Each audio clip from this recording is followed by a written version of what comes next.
Hello and welcome to Fat Monkey 404. Today we are building this set I got from spending some of my VIP points earned on Lego sets I bought. Yeah, many sets. It's 4 of the wonders of the world of wonders. There's the Taj Mahal in India, the Great Wall of China in, China. The Parthenon in Athens and Greece, and Petra's Al-Khazneh in Jordan. Sure I said all them wrong.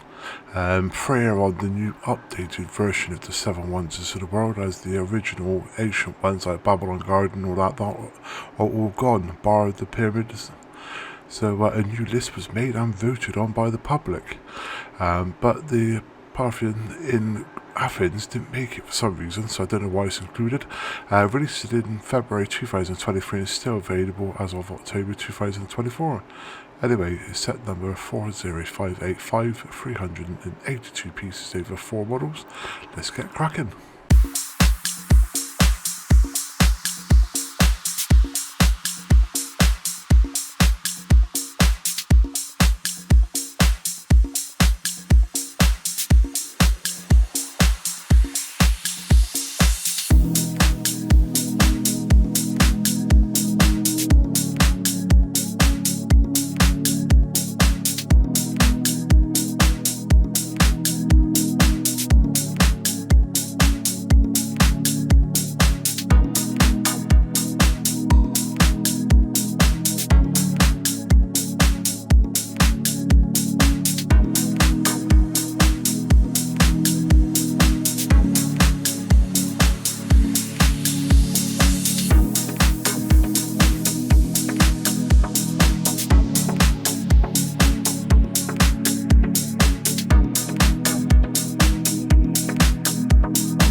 that's a wrap. Yeah, only 4 little builds. They're not very big, and they still look quite good though for the size of them. I'm going to see if I can try and find the other 4 now. I wonder if LEGO did do the other 4 Wonders of the World. Then I have to have a look now. Can't help it, OCD and all that lot. But yeah, not bad for a freebie. Anyway, that's it for now. Until next time, adios. If you've enjoyed the video, please like, and if you can, subscribe and click the bell icon to get new video updates.